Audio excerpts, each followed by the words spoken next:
Hello good morning बच्चों।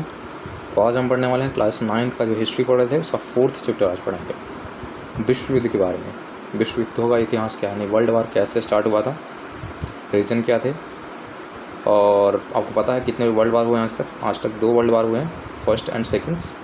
तो आज हम सिर्फ और सिर्फ पढ़ेंगे फर्स्ट, क्योंकि दोनों पढ़ा दूँगा तो क्या होगा, आप लोग कन्फ्यूजन होगा, ये आपको समझ में नहीं आएगा, ये आपको ज़्यादा भार पड़ेगा। इसलिए मैं क्या कर रहा हूँ, सिर्फ आज मैं फर्स्ट वर्ल्ड वार के बारे में पढ़ाऊँगा और अगले क्लास में सेकंड वर्ल्ड वार के बारे में पढ़ाएंगे, ठीक है। यानी ये जो चैप्टर है हम उसको 2 पार्ट में पढ़ाने वाले हैं, तो काफ़ी ध्यान से देखिएगा और बड़ा इंपॉर्टेंट है ये, ठीक है। बहुत सारे देखिए, इसको ऐसे एज ए स्टोरी एकदम समझना, इसको ऐसे नहीं समझना है कि एकदम पढ़ाई कर रहे, नहीं, इसको पूरी तरह से स्टोरी बना के पढ़ो और एक्स्ट्रा कुछ नहीं सोचना। इसमें थोड़ा सा इंटरेस्ट आएगा, कौन किससे लड़ा, मतलब मूवी की तरह।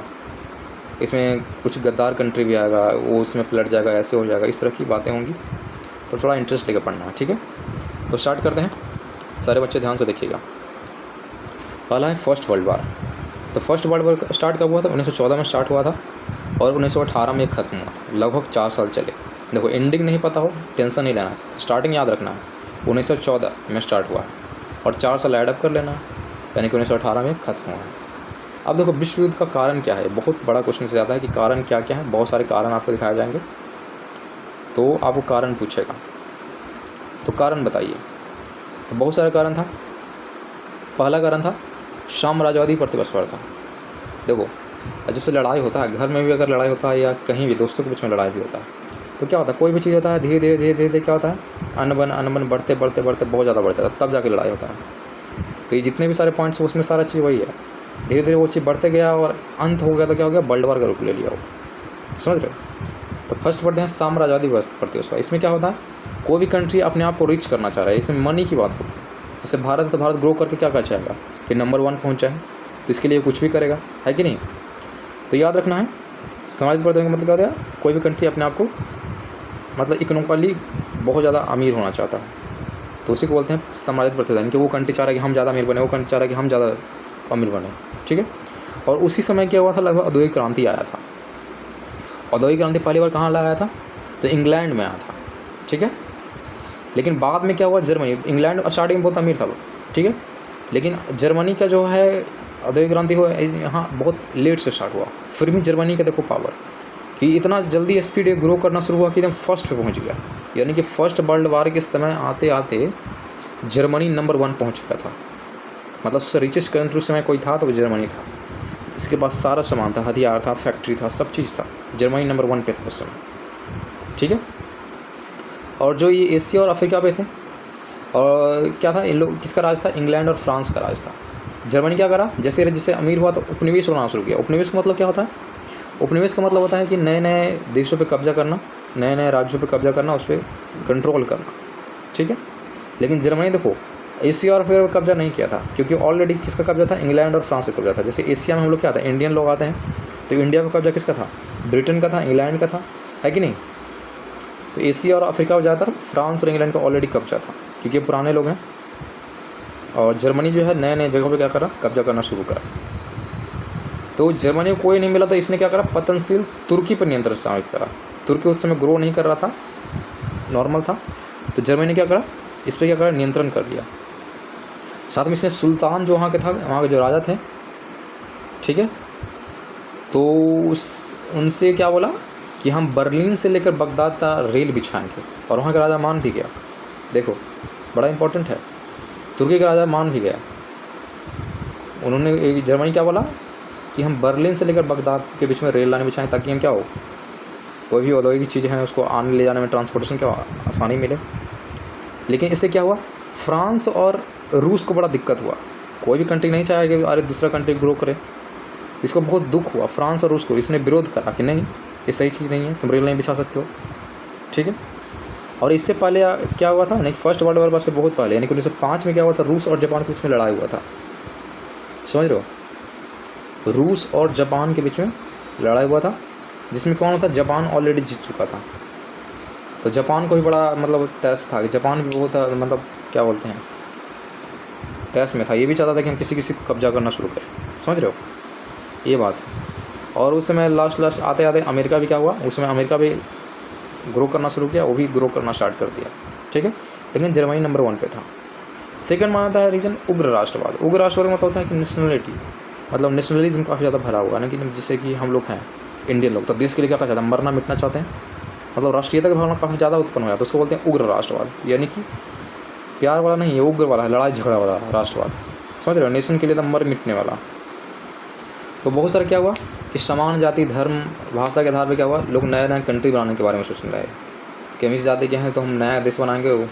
कुछ लोग बोला कि हम इस धर्म के हैं तो नया देश बनाएंगे। मतलब जाति धर्म और भाषा के आधार पर क्या हुआ, साथ में ऐतिहासिक परंपरा के आधार पर न्यू कंट्री बनाने का मांग उठने लगा, ठीक है। माना जाता है कि तुर्की और ऑस्ट्रेलिया हंगरी में क्या था, स्लाव जाति काफ़ी ज़्यादा था, समझ रहे हो। और तुर्की में हुआ था सर्व स्लाव आंदोलन। यहाँ स्लाव जाति के लोग क्या चाहते थे, एक राष्ट्र बनना चाहते थे, एक देश बनना चाहते थे, समझ रहे हो। और ऑस्ट्रेलिया हंगरी भी स्लाव जाति को सपोर्ट कर रहा था, लेकिन इसी कारण क्या वो रूस से क्या हुआ, उसका नहीं बना, क्योंकि रूस में स्लाव जाति के लोग कम थे, तो ऑस्ट्रेलिया का नहीं बना, क्योंकि रूस में थोड़ा सा विरोध प्रदर्शन हो गया था ऑस्ट्रेलिया हंगरी में, और रूस के बीच में क्या हुआ, थोड़ा सा एग्रेशन पैदा हो गया। और इस समय सर्व जर्मन आंदोलन हुआ था। सर्व जर्मन आंदोलन का मेन रीज़न क्या था, ये जर्मनी के द्वारा करा गया था। ये चाहता था बाल्कन प्रायद्वीप का विस्तार करना, बाल्कन वाले क्षेत्र जो हैं उस पर विस्तार करने के लिए सर्व जर्मन आंदोलन का शुरुआत हुआ था। सेकंड रीज़न तो ये हो गया उग्र राष्ट्रवाद। तीसरा रीज़न क्या है वर्ल्ड वार का, तीसरा रीज़न है सैन्यवाद। सैन्यवाद का मतलब होता है जैसे उग्र राष्ट्रवाद है तो सब लोग कंट्री क्या चाहेंगे, हम सैनिक अपना अपना बढ़ाएं।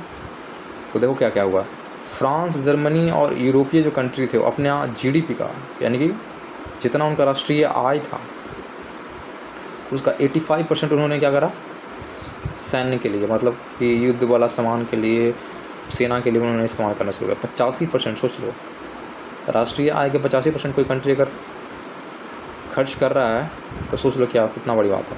और ये 1913-14 की बात है। उसमें फ्रांस के पास 8 लाख सैनिक हो गए थे, रूस के पास सबसे ज़्यादा था, उसमें 15 लाख सैनिक थे, और जर्मनी के पास 7,60,000 सैनिक थे, ठीक है। वही बात करते हैं तो नेवी के मामले इंग्लैंड नंबर 1 पे हुआ करता था।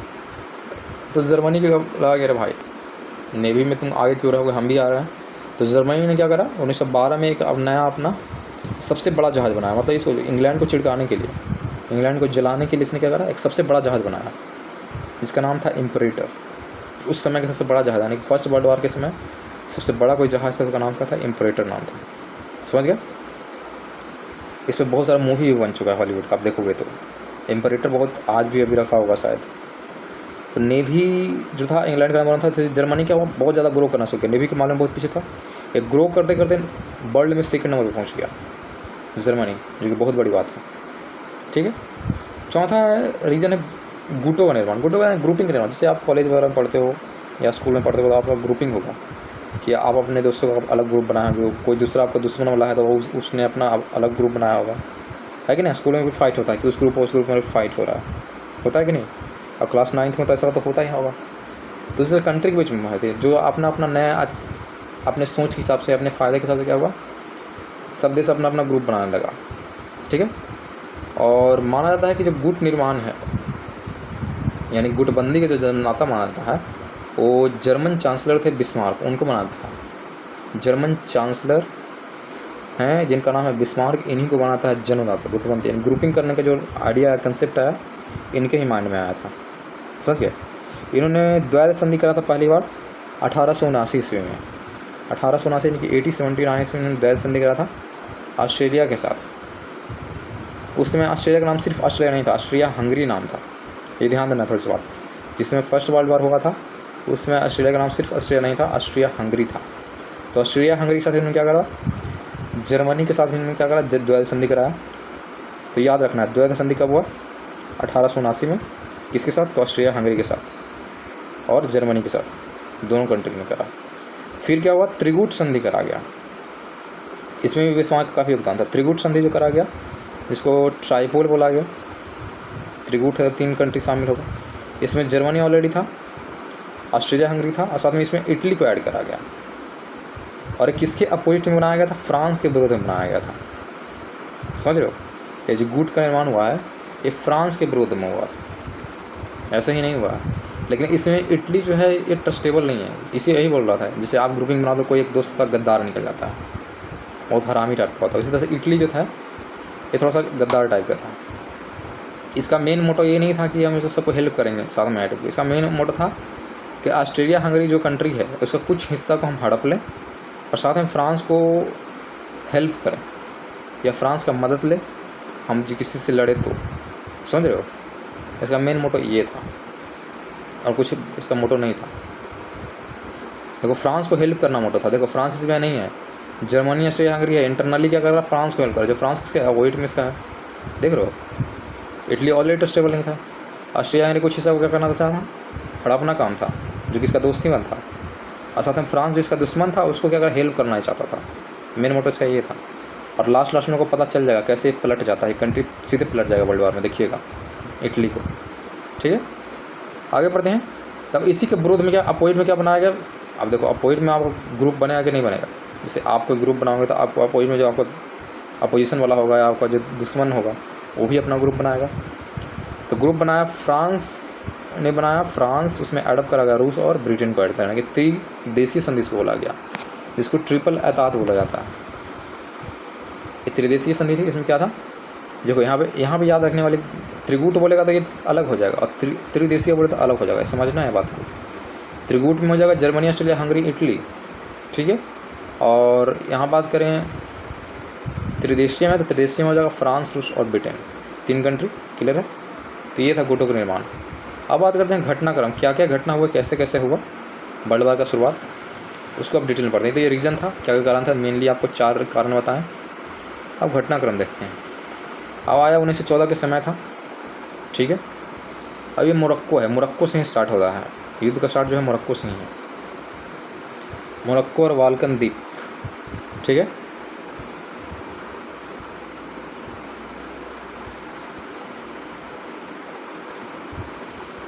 ठीक है, सन 1914 में क्या, 1904 में क्या था, ब्रिटेन जो है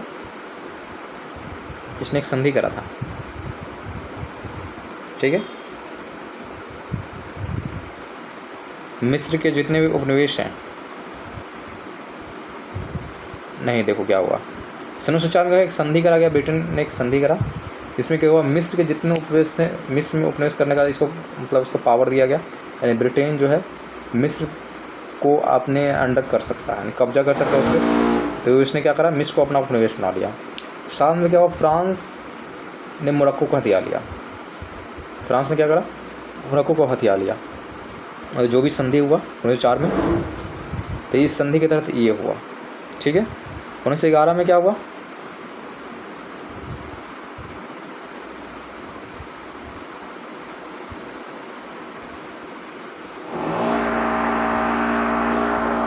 मोरक्को का जो मैक्सिमम पार्ट था वो फ्रांस को दे दिया गया।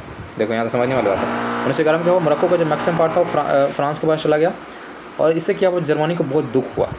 अब जर्मनी क्या चाहता था, जर्मनी चाहता कि मोरक्को आज़ाद रहे, मोरक्को को आज़ाद करना चाहता था, ये नहीं चाहता कोई भी कंट्री क्या करे। देखो स्टार्टिंग जो है, देखो स्टार्टिंग में गलती किसका है, देखो आप यहीं से समझने वाली बात है। स्टार्टिंग में गलती ब्रिटेन और फ्रांस का है, क्योंकि ये क्या कर रहे हैं, अपने मनमौजी से क्या कर रहे हैं, अपना संधि बनाए और अलग अलग कंट्री पे क्या कर रहे हैं, कब्जा करना शुरू कर रहे हैं। ऐसे पहले कोई कब्जा तो कर नहीं रहा था, ब्रिटेन ने मिस्र पे कब्जा कर लिया और फ्रांस ने मोरक्को पे कर लिया। ऐसे दुख हुआ जर्मनी को, ये चाहता था कि मोरक्को आज़ाद रहे, कोई भी कंट्री आज़ाद रहे। अब क्या हुआ, 1904 में ऑस्ट्रेलिया ने क्या करा, देखा था कि क्या करा, तुर्की पे कब्जा कर लिया। ऑस्ट्रेलिया ने तुर्की पे कब्जा कर लिया। ऑस्ट्रेलिया किसका पार्ट था, जर्मनी का एक फ्रेंड था, है कि नहीं, तो इसने तुर्की पे कब्जा कर लिया। अब देखो क्या है कि तुर्की पे सर्बिया भी क्या चाहता था कि कब्जा करना, सर्बिया भी चाहता था कि वहाँ क्या करें, हम अपना क्या करें, आधिपत्य जमाए, हम उसको लेना चाहता था, लेकिन ऐसा बना नहीं बात। तो सर्बिया क्या करा, ऑस्ट्रेलिया के साथ विरोध में हो गया कि नहीं हम लेंगे, हम लेंगे। अब सर्बिया के सपोर्ट में रूस आ गया कि जहाँ हाँ ठीक है, लड़ो लड़ो, ऑस्ट्रेलिया को मत दो, कब्जा करने मत दो। तो रूस क्या करा, सर्बिया को हेल्प करना शुरू कर। देखो कहानी की तरफ समझना है उसको। पहले लड़ाई था किसके बीच में, ऑस्ट्रेलिया और सर्बिया के बीच में लड़ाई था। अब सर्बिया का सपोर्ट करने रूस आ गया, समझ रहे हो। अब लड़ाई किसके बीच में हो गया, रूस वर्सेस ऑस्ट्रेलिया हो गया, देख रहे हो, रूस वर्सेस ऑस्ट्रेलिया। देखो सर्बिया चाहता था, क्या था कि चाहता था कि संयुक्त स्लाव राज्य बनाए, तुर्की पे संयुक्त स्लाव राज्य की स्थापना करें, लेकिन ऐसा हुआ नहीं, ठीक है। अब ऐसा देखा कि ऑस्ट्रेलिया के सपोर्ट में रूस आ गया, तो जर्मनी ने क्या करा, ऑस्ट्रेलिया के सपोर्ट में आ गया। अब देखो क्या हो गया, इंटरेस्टिंग कहानी बन गया। पहले था ऑस्ट्रेलिया और सर्बिया में लड़ाई, सर्बिया के सपोर्ट में आ गया रूस और ऑस्ट्रेलिया के सपोर्ट में आ गया जर्मनी। अब कितनी कंट्री, 4 कंट्री भाग ले ली। अब ऐसा देखिए क्या हुआ, रूस को गुस्सा आ गया, रूस ने जर्मनी के साथ लड़ाई की घोषणा कर दिया, जर्मनी वर्सेस रूस हो गया। अब इसके बीच में क्या हुआ, जो कड़ापन आ गया। अब देखो रूस के साथ साथ फ्रांस भी एडअप हो गया। फ्रांस भी जर्मनी का ऑलरेडी क्या था, दुखी था, क्योंकि मोरक्को का बहुत सारा हिस्सा कौन था, फ्रांस कब्जा किए हुए था। तो जर्मनी ने फ्रांस के साथ भी क्या करा, लड़ाई की घोषणा कर दिया कि चलो हम फ्रांस से भी लड़ेंगे। और जर्मनी ने गुस्सा में क्या करा कि फ्रांस का कुछ हिस्सा था, अल्सास और लारेन बनाया था, अल्सास और लारेन कुछ हिस्सा क्या करा, इसने क्या करा, कब्जा लिया। और लड़ाई तो बहुत ज़्यादा बढ़ गया, 2 कंट्री आपस में लड़ रहे थे और ऐसा काम हुआ। रीज़न क्या था कि ऑलरेडी देखो मोरक्को पे कब्जा ऑलरेडी फ्रांस कर चुका था, मिस्र पे कब्जा ब्रिटेन कर चुका था, इसी कारण जर्मनी का गुस्सा था तो ये लड़ गया और लड़ाई स्टार्ट हो गया। अब स्टार्टिंग ऑफ वर्ल्ड वार शुरू हो गया। चलो भाई अब बढ़ते हैं स्टार्टिंग ऑफ वर्ल्ड वार में क्या है, कैसे हुआ वर्ल्ड वार स्टार्ट। ये तो था घटनाक्रम 28 जून 1914 क्या हुआ, एक व्यक्ति थे जिनका नाम था आर्किड फर्डिनेंड। ये बोस्निया का राजधानी था साराजेवो, और साराजेवो में क्या हुआ, डेथ हो गया। इस व्यक्ति का डेथ होना ही फर्स्ट वर्ल्ड वार का सबसे बड़ा कारण माना जाता है। मैंने कि तत्कालिक कारण पूछेगा आपको कि फर्स्ट वर्ल्ड वार का तत्कालिक कारण क्या है, तो आर्किड फर्डिनेंड का हत्या है। इनका हत्या हो गया बोस्निया की राजधानी सराजेवो में। और ऑस्ट्रेलिया ने माना कि सर्बिया ने इसको मरवा दिया, इस व्यक्ति को सर्बिया ने मारा दिया, क्योंकि ऑस्ट्रेलिया सर्बिया के बीच में खट्टापन था, लड़ाई चल रहा था। तो ऑस्ट्रेलिया ने बोला कि सर्बिया मरवा दी, लेकिन सर्बिया जिम्मेदार ठहरा, लेकिन सर्बिया माना कि नहीं, हम नहीं मारे हैं, हम नहीं इस व्यक्ति को मारे हैं। सर्बिया इनकार कर दिया। अब ने क्या कहा, 28 जुलाई को ऑस्ट्रेलिया ने क्या करा, घोषणा कर दी युद्ध की, कि हम सर्बिया के साथ अब युद्ध करेंगे। एकदम खुलेआम युद्ध की घोषणा कर दिया गया। पहले तो देखो कड़ापन चल रहा था, लेकिन अब युद्ध का घोषणा कर दिया गया डायरेक्ट, कि आ जाओ देख लेते हैं। तो 28 जुलाई 1914 को युद्ध स्टार्ट हो गया भाई, ठीक है। अब देखो सर्बिया के सपोर्ट में रूस आ गया, ठीक है। और जर्मनी ने फिर क्या करा, रूस को देखा देखी कि जर्मनी सर्बिया का सपोर्ट कर रहा था, जर्मनी ने क्या करा, ये भी युद्ध का घोषणा कर दिया कि आ जाओ भाई हम भी देख लेते हैं। अब उस समय जर्मनी बहुत पावरफुल था, सबसे ज़्यादा अमीर रिचेस्ट कंट्री था उस समय। तो 1 अगस्त 1914 को क्या करा, रूस ने भी क्या करा, घोषणा कर दिया रूस के साथ लड़ने के लिए। जर्मनी ने क्या कहा कि हम रूस से अब लड़ेंगे 1 अगस्त 1914 को। और अगला डेट इन्होंने फ्रांस के साथ भी देखा, फ्रांस क्यों कर रहा, मोरक्को पे कब्जा कर लिया था, तो इससे गुस्सा था जर्मनी। तो जर्मनी बोला कि अब फ्रांस के साथ भी लड़ेंगे, यानी कि 2 कंट्री के साथ इन्होंने क्या करा, युद्ध का घोषणा कर दिया। 1 अगस्त को रूस के साथ लड़ेंगे, 3 अगस्त को हम फ्रांस के साथ लड़ेंगे, समझ गया। अब इसी को देखा देखिए क्या हुआ, 4 अगस्त को यानी कि अगले ही दिन फ्रांस का कुछ हिस्सा जो बेल्जियम है, फ्रांस में पड़ता है, तो बेल्जियम में घुस गया। बेल्जियम में जाकर घुस के अफरा तफरी मचा दिया, ठीक है। अब ऐसा देख के क्या हुआ, ब्रिटेन को आगे गुस्सा, बोला कि मेरा दोस्त फ्रांस को तो मार रहा है, क्योंकि ये ऑलरेडी त्रिदेशीय संधि है, रूस फ्रांस और क्या है ब्रिटेन आपस में क्या है संधि बनाए हुए था। तो ब्रिटेन भी घुस गया, कह रहे भाई तुम मारोगे कैसे, हम भी आ रहे हैं अब। तब ब्रिटेन ने जर्मनी से लड़ाई हो गया, ब्रिटेन वर्सेस जर्मनी हो गया। देख लो, एक तरफ ये हो गया तीनों, एक तरफ ये हो गया। अब देखो क्या हुआ, जापान क्या करा, अब जापान बहुत तेज़ था, जापान ऑलरेडी बहुत गर्मी में था। क्यों गर्मी में था, क्योंकि 1905 ने रूस को हराया था। तो जापान जर्मनी के विरोध में था, समझ रहे हो, रूस के विरोध में नहीं था। ये जर्मनी के विरोध में था। जर्मनी के जितने उपनिवेश थे, उपनिवेश का मतलब जर्मनी का जिस कंट्री पे या जिस राज्य पे कब्जा था, जैसे हम जर्मनी हैं और हम बहुत रिच हैं, हम बहुत सारे राज्यों पे क्या करें कब्जा किए हुए हैं, लेकिन जो राज्य पे हम कब्जा किए हुए हैं उस पर जापान कब्जा शुरू कर दिया। तो जर्मनी को तो गुस्सा आएगा ही, हमको गुस्सा तो आएगा ही। तो जापान वर्सेस जर्मनी भी हो गया। अब देख लो कैसे कैसे लड़ाई हो गया। अब जो इटली वाले भाई साहब थे, जो त्रिगुट वाले पार्टी थे, इटली बहुत तेज़ था। इटली को लगा कि जर्मनी का सपोर्ट नहीं करना चाहिए, अभी मौका है, फ्रांस का सपोर्ट करो, मज़ा आएगा। तो इटली भी पलट गया, ये भी जर्मनी के खिलाफ़ हो गया। देख लो भाई, तो यहीं भी बोल रहे थे इटली बहुत अजीब था, ये क्या वो पलट गया। तब देखो कहानी कैसे बन गया, इसको तो हम अलग तरह से आपको बताएंगे आगे में। हाँ देख ही लो आप, खाली कारण को याद रखना है, ड्यूक फर्डिनेंड का हत्या है, ड्यूक फर्डिनेंड का हत्या माना जाता है तत्कालिक कारण, तो याद रखना है आपको। अब देखो इसको कंसेप्ट को समझते हैं, कौन कौन कंट्री किधर है। पहले लड़ाई हुआ ऑस्ट्रेलिया सर्बिया के बीच में, सर्बिया को सपोर्ट करने रूस आया, इसको देख के जर्मनी आ गया सपोर्ट में। फिर क्या हुआ, रूस को देखा देखिए फ्रांस सपोर्ट में आ गया, ठीक है। फिर ब्रिटेन भी सपोर्ट में आ गया और जापान भी सपोर्ट में आ गया, जर्मनी के खिलाफ हो गया। और जो इटली था, देखो यहाँ पे इटली इधर था, त्रिगुट में था, जो पलट के इधर चला गया, रूस फ्रांस और ब्रिटेन के साइड चला गया, जापान की साइड, ये जर्मनी के खिलाफ ही हो गया। लेकिन जर्मनी के खिलाफ सपोर्ट में कौन था? तुर्की और बुल्गारिया था। क्यों? क्योंकि तुर्की पे कब्जा किसका था? ऑस्ट्रेलिया का कब्जा ऑलरेडी था तुर्की पे, ठीक है। यानी कि ये सब उपनिवेश मान के चलो, ऑस्ट्रेलिया का उपनिवेश ही है, तो ये लोग इसका हेल्प तो करेंगे ही। तो तुर्की और बुल्गारिया हेल्प कर रहा था जर्मनी का, क्लियर है। तो एक तरफ इतने कंट्री हो गए, एक तरफ इतने कंट्री हो गए, याद रखना है। सर्बिया, रूस, फ्रांस, ब्रिटेन, जापान और इटली, और एक तरफ हो गया ऑस्ट्रेलिया, जर्मनी, तुर्की, बुल्गारिया और इटली को हटा देना यहाँ से और लास्ट तक। तो ये था स्टोरी की तरह समझ लेना है। ऐसे वर्ल्ड वार स्टार्ट हुआ, ऐसे ऐसे लड़ाई हुआ, ऐसे समझ लो कि दोस्त का नाम है आपका, कोई इधर है कोई उधर है कि नहीं। बहुत इंटरेस्टिंग है। और अंत में क्या हुआ? शांति। अंत कैसे हुआ वर्ल्ड वार का? शांति कैसे हुआ? सन 1917 में क्या हुआ? रूस जो है युद्ध से बाहर हो गया, क्योंकि बहुत ज़्यादा उसको क्षति हुआ।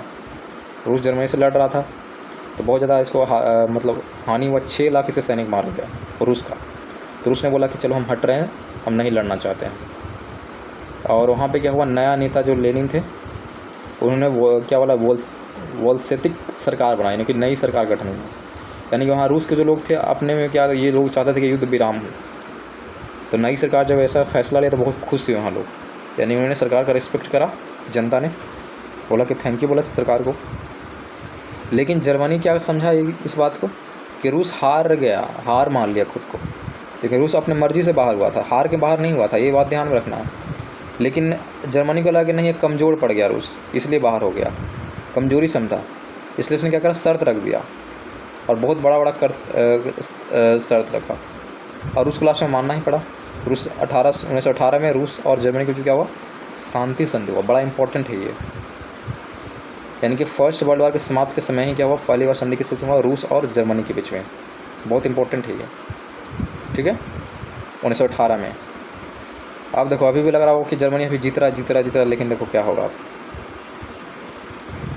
अब फिर क्या हुआ? डिफरेंट जो कंट्री था, अब देखो रूस तो अलग हो गया था, बहुत सारे अलग अलग कंट्री, जैसे कि ब्रिटेन था, फ्रांस था, वो सब कंट्री में भी क्या हुआ? शांति के लिए विद्रोह पैदा हो गया। वो लोग भी, जनता लोग क्या चाहेंगे? हम वर्ल्ड वार में लड़े नहीं, वहाँ की जनता भी कहता है, सैनिक तो क्या कर रहे हैं? विरोध करना शुरू कर दिया कि नहीं, हम नहीं लड़ेंगे, अब शांति चाहिए हमको, ठीक है। तो ये सारी बातें हो गई। और जर्मनी ने क्या करा? जर्मनी बहुत आगे ग्रो कर रहा था, जर्मनी बहुत बढ़ रहा था, ग्रो कर रहा था। इसने कि यू नौका नाम एक पनडुब्बी बनाया, नाम है ये यू नौका, पनडुब्बी का नाम इसने क्या रखा था? यू नौका। और इस पनडुब्बी की हेल्प से क्या कर रहा था ये? जो भी ब्रिटिश बंदरगाह पे जहाज़ जाएगा उसको डुबा देगा। जर्मनी जो भी, मतलब एक जहाज़ नहीं जाने दे रहा था ब्रिटिश बंदरगाह पे, यानी कि ब्रिटेन के पास एक भी जहाज़ हेल्प के लिए नहीं जा रहा था, खाने पीने की चीज़ कुछ भी नहीं जाने दे रहा था, ये सीधे क्या कर रहा था? डुबा दे रहा था। अब इसी चीज़ से गलती हो गया, गलती नहीं बोल सकते, ये जानवर उसको तो कर ही रहा था, इसलिए अमेरिका का एक जहाज़ डुबा दिया, और अमेरिका के जहाज़ पे थे अमेरिका के नागरिक। अब तो अमेरिका इसमें कूदना नहीं चाह रहा था वर्ल्ड वार के अंदर, और मजबूरी में अमेरिका कूदना पड़ा, और उस समय अमेरिका बहुत ज़्यादा ग्रो कर चुका था, समझ रहे। तो 6 अप्रैल 1917 को अमेरिका ने क्या करा? जर्मनी के खिलाफ युद्ध की घोषणा कर दिया कि आज तो मेरा जनता का क्यों तुम मारा, मेरा नागरिक को तुम क्यों डुबाया।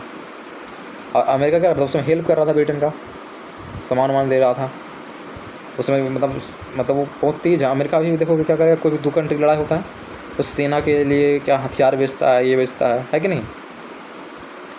लेकिन उसमें क्या हुआ? 6 अप्रैल 1917 क्या हुआ? अमेरिका वर्सेस जर्मनी हो गया, अब लड़ाई की घोषणा हो गया। अब देखो क्या, अमेरिका बहुत तेज़ था, इसने क्या करा? ग्रुपिंग बनाया, बहुत अच्छे से इसने स्ट्रेटेजी बनाया।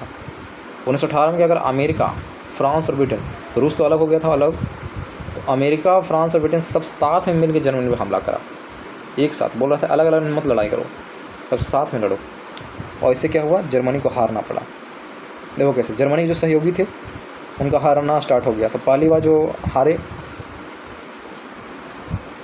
और कौन था? पहली बार जो एक और था, बुल्गारिया था ना, वो पहली बार हारा। उसने क्या करा? अलग हो गया।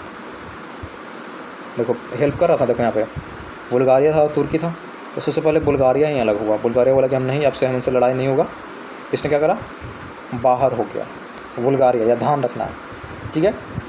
फिर अक्टूबर आते आते क्या हुआ? तुर्की भी हार गया, इसने भी हार मान लिया, ठीक है, तो ये भी बाहर हो गया, ठीक है। अब जर्मनी और ऑस्ट्रेलिया हंगरी जो है, ऑस्ट्रेलिया हंगरी एक ही कंट्री का नाम है उसमें, तो तो जर्मनी और श्रीलंका के बीच में क्या हुआ, राजनीतिक अशांति, यानी कि दोनों कंट्री आपस में अनबन होने लगा, मतलब राजनीतिक तौर पे कि नहीं लड़ो ये वो दिस दैट। तो ऑस्ट्रिया हंगरी भी क्या हुआ, लास्ट में 3 नवंबर 1918 को हाथ उठा लिया कि हम नहीं लड़ेंगे, अब ये भी अलग हो गया वर्ल्ड वार से। यानी कि जर्मनी को अकेला रहना पड़ गया। जर्मनी का हारने का रीज़न यही है, अगर इसका दोस्त लोग अगर नहीं हटता तो जर्मनी जीत जाता, क्योंकि जर्मनी उसमें बहुत पावरफुल था। इसका जो भी इसका दोस्त था सब पीछे हट गया, इसी कारण जर्मनी अकेला पड़ गया। अकेला पड़ने का उसको हारना पड़ा। तो ऑस्ट्रेलिया हंगरी जो था ये भी 3 नवंबर 1918 को अलग हो गया। अब जर्मनी के अंदर भी क्या हुआ, लोगों के अंदर क्रांति स्टार्ट हो गया, भाई तुमको कोई हेल्प नहीं करा, जनता अब जैसे हम ही हैं, इंडिया है, इंडिया किसी देश से लड़ रहा है और इंडिया के जो सपोर्ट में जितनी भी कंट्री हो सब इसको हट जाएगा। तो यहाँ की जनता क्या चाहेगी, सरकार को क्या बोले कि नहीं युद्ध नहीं लड़िए, है कि नहीं। तो जर्मनी में भी क्या हुआ, क्रांति स्टार्ट हो गया। लोग चाहते थे कि नहीं, लड़ाई नहीं होना चाहिए, गणराज्य स्थापित होना। गणराज्य का मतलब क्या हो गया, जनता का पावर मिलना चाहिए, समझ गया। तो ये जर्मनी के अंदर क्रांति स्टार्ट हो गया और जो वहाँ के राजा था उसको भागना पड़ा। कैसर विलियम द्वितीय था, उसको मजबूरी में भागना पड़ा, वहाँ जनता उसको भगा दिया तो हॉलैंड भाग के चला गया। कहाँ भाग के चला गया, हॉलैंड। यानी कि राजतंत्र का वहाँ जो व्यवस्था था वो खत्म हो गया उस समय। फिर न्यू गवर्नमेंट आया 11 नवंबर 1918 को, उसने क्या करा, युद्ध विराम का घोषणा कर दिया कि नहीं अब नहीं लड़ा जाएगा। इससे क्या हुआ, लोग बहुत खुश हुए। 11 नवंबर 1918 को हुआ था युद्ध विराम की संधि। तो याद रखना युद्ध विराम कब हुआ, 11 नवंबर 1918 को, और स्टार्ट कब हुआ था, 28 जुलाई 1914 को स्टार्ट हुआ था, है कि नहीं। अब इससे क्या हुआ, अमेरिका के राष्ट्रपति वुडरो विल्सन ने थे, इन्होंने क्या करा, भाई, इन्होंने 1918 में लाया भाई 14 सूत्री कार्यक्रम को, मतलब जनवरी 1918 में लिखा हुआ है, जनवरी 1918 नहीं, जून 1918 होना चाहिए। देखो एक सेकेंड, 11 नवंबर 18 के विद्रोह संधि हुआ।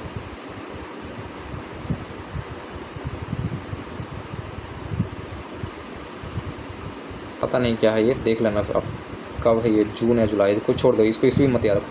ये याद रखो, अमेरिका के राष्ट्रपति वुडरो विल्सन थे, इन्होंने शांति प्रस्ताव लाया, बोला कि अब सबको शांत होना चाहिए। इन्होंने क्या करा, 14 सूत्री कार्यक्रम लाया, तो बड़ा इंपॉर्टेंट है। 14 सूत्री कार्यक्रम किसके द्वारा दिया गया, तो अमेरिकी राष्ट्रपति वुडरो विल्सन के द्वारा दिया गया, पूछता है एग्जाम में। इन्होंने बहुत सारा मतलब इसमें टॉपिक रखा गया कि शांति कैसे मनाया जाए कंट्री के बीच में, बहुत सारे कंट्री के बीच में। इन्होंने जहाज चलाने की स्वतंत्रता की घोषणा करा, और राज्यों के बीच में खुली बातचीत का मतलब इन्होंने बात रखी। साथ में हथियारों की कमी की बात कही, जब सब कंट्री क्या करें, हथियार कमी करेंगे। जो बेल्जियम था उसको स्वतंत्र करा गया।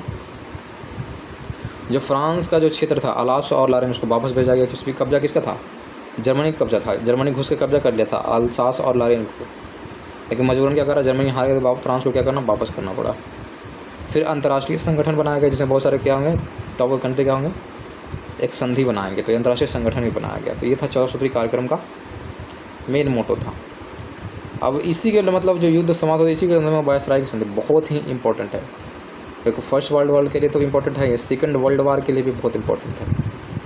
इसलिए इस संधि को तो याद रख लो, इससे क्वेश्चन एक तो जरूर आएंगे ही आएंगे।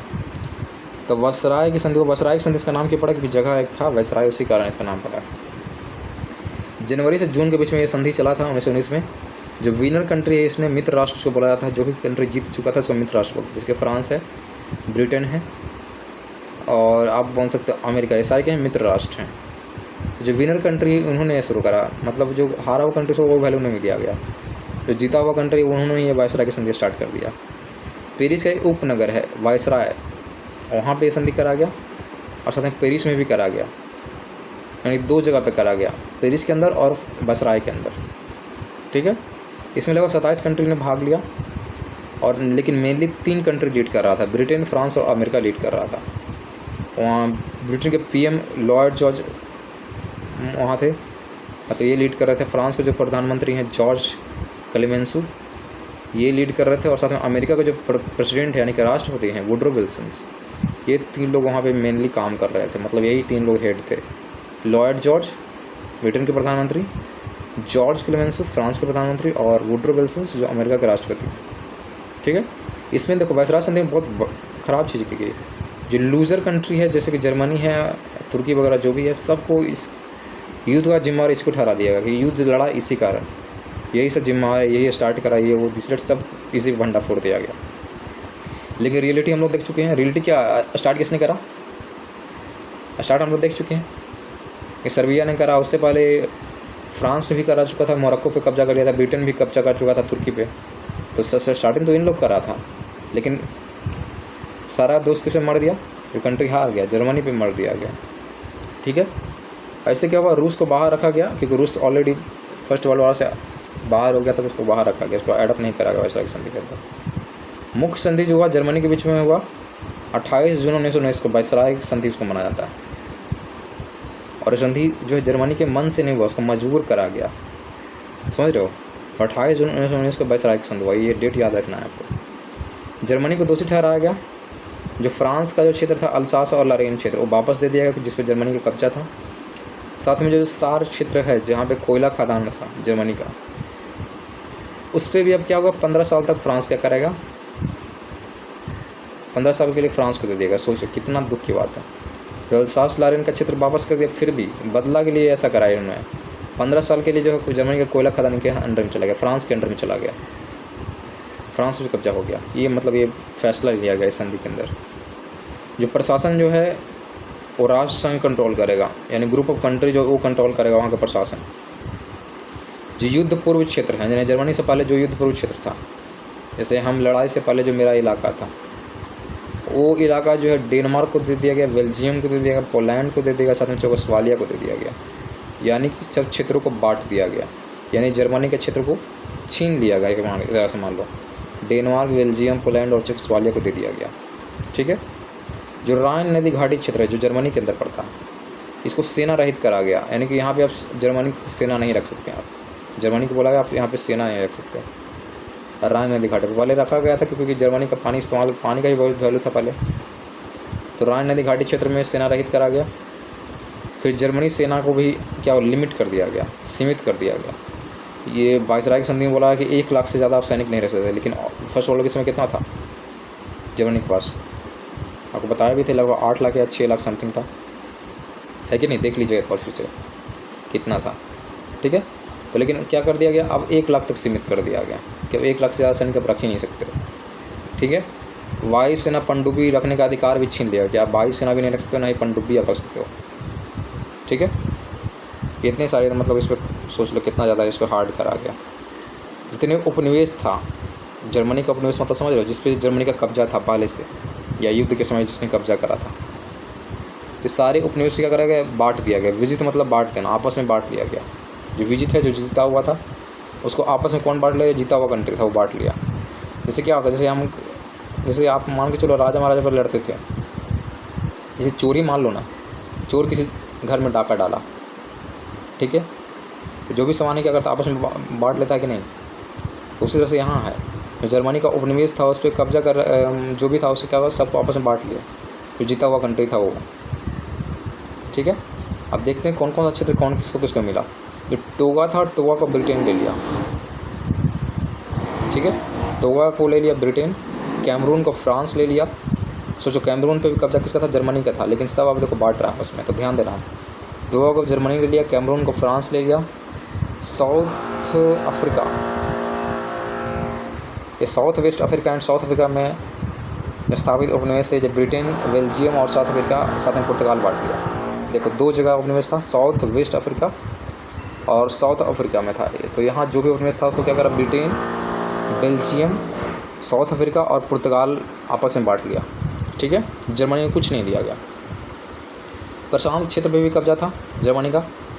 चीन का जो अधिकार क्षेत्र था वो भी, जिस पर जर्मनी का कब्जा था अधिकार क्षेत्र पे, क्योंकि चीन क्या रहा, जापान, चीन, देखो ये बात गड़बड़ है।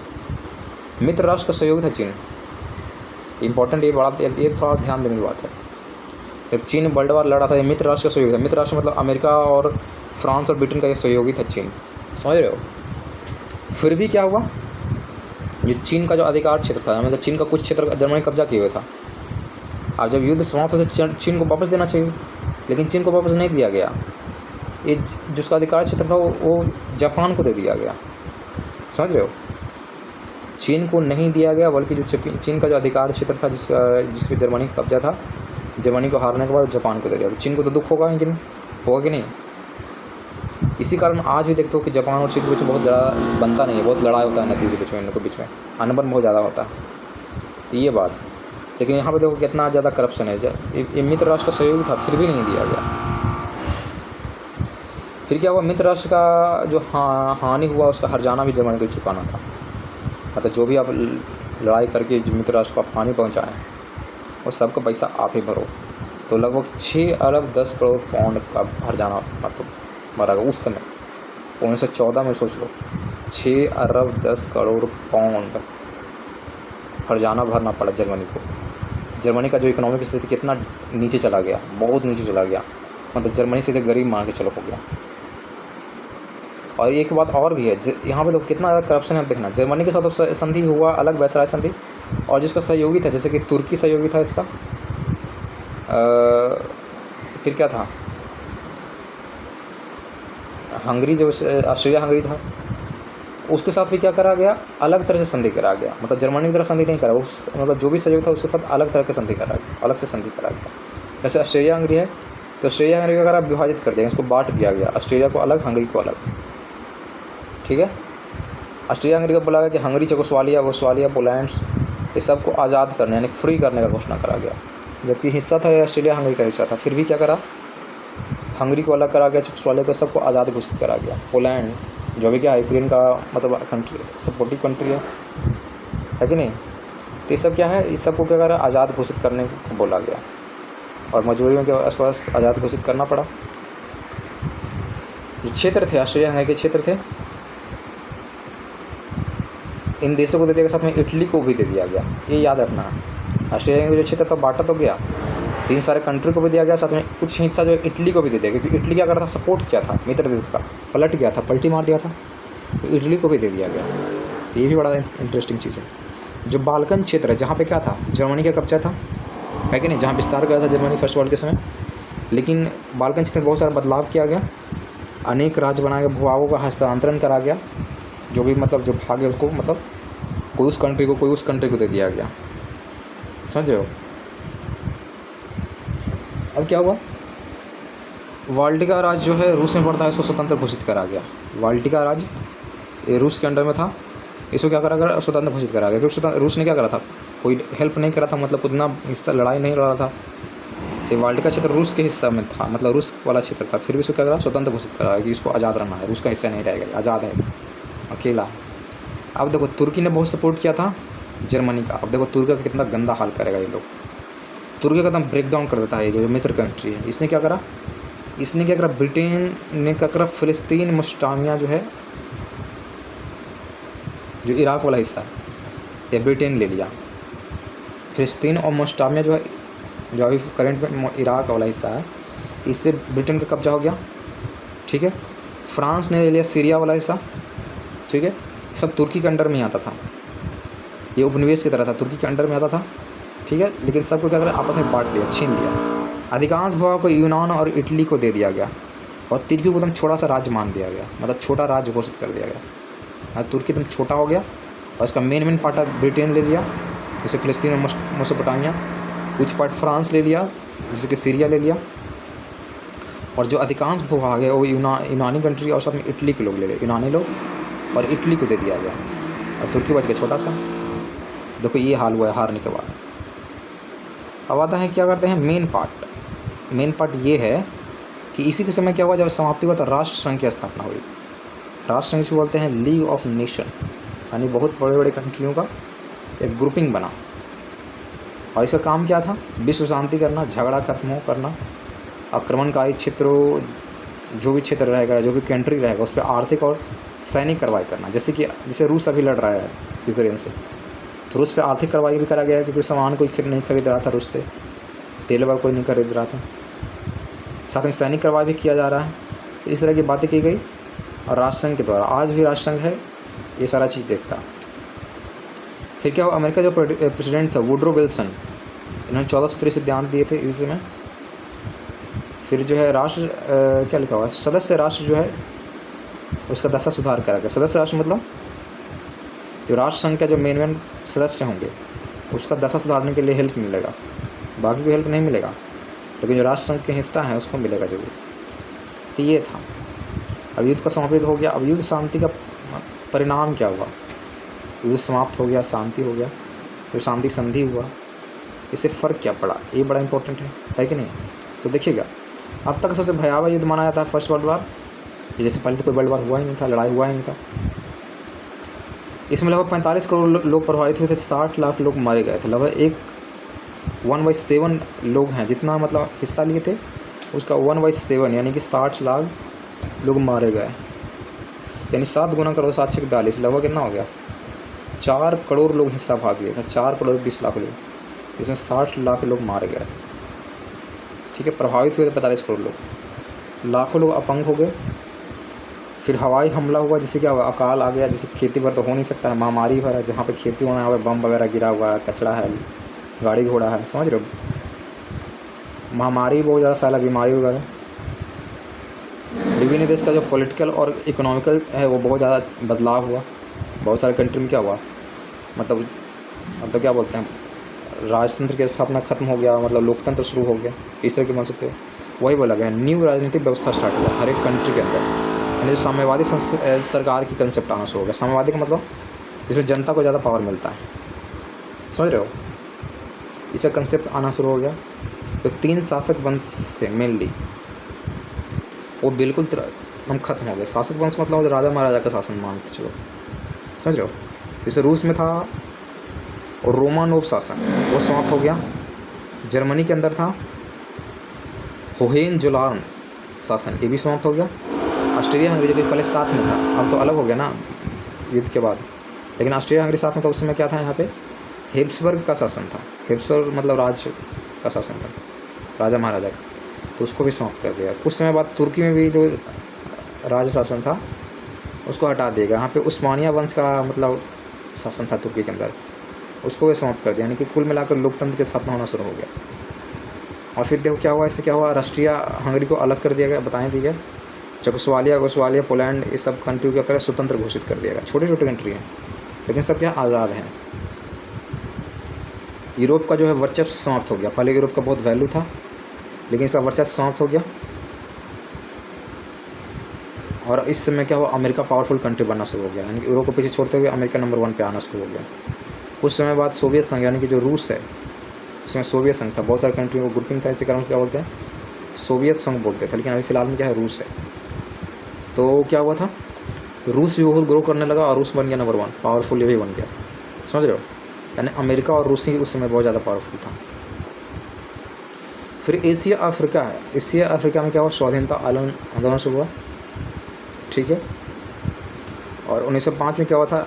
रूस और जापान का जो लड़ाई हुआ था वो पता ही है, जिसमें रूस हार गया था। तो ऐसे भी क्या हुआ था? यूरोप का जो रेपुटेशन थोड़ा सा ख़राब हो गया था। जो लोग मानते थे यूरोप श्रेष्ठ है, वो भी थोड़ा सा लो हुआ था, है कि नहीं? याद रखना, एशिया और अफ्रीका में स्वाधीनता आंदोलन में जैसे क्या हुआ, जैसे मान के चलो इंडिया है, तो इंडिया खुद को स्वाधीनता आज़ाद तो करना चाहेगा ना। जैसे अफ्रीका है तो अफ्रीका भी तो आज़ाद करना चाहेगा खुद। तो युद्ध के बाद उन लोगों का दिमाग खुलना शुरू हो गया, कुल मिलाकर ये, ठीक है। तो ये था आपका फर्स्ट वर्ल्ड वार। अगले क्लास में हम लोग सेकंड वर्ल्ड वार पढ़ेंगे। तो काफ़ी ध्यान से हमने स्टोरी की तरह इसको पढ़ाया आपको, और आप इसको बार बार रिवाइज करिएगा और स्टोरी की तरह समझिएगा, कौन किधर है, कैसे पलटा, क्या पलटा, ये आपको अपने मन से लिख के आप चाहो तो लिख सकते हो। इंटरेस्टिंग है, इंटरेस्टिंग बना के आप लड़ो, मतलब लड़ो नहीं, पढ़ो, समझ रहे हो? तो आपको फर्स्ट वर्ल्ड वार समाप्त हो गया। अगले क्लास में हम लोग सेकंड वर्ल्ड वार पढ़ेंगे, उसके बाद क्वेश्चन आंसर करेंगे, ठीक है। तो आज के लिए इतना ही, अच्छे से पढ़ाई कीजिएगा, ओके, और रिवाइज कर लीजिएगा ठीक से, ठीक है। तब अगले क्लास में पढ़िएगा। ये बिना रिवाइज के अगले क्लास में नहीं आना है, क्योंकि अगला फर्स्ट वर्ल्ड वार इंपॉर्टेंट है, तब जाकर सेकंड वर्ल्ड वार समझ में आएगा, ठीक है। तो आज के लिए इतना ही, धन्यवाद, अच्छे से पढ़ाई कीजिए, बाय।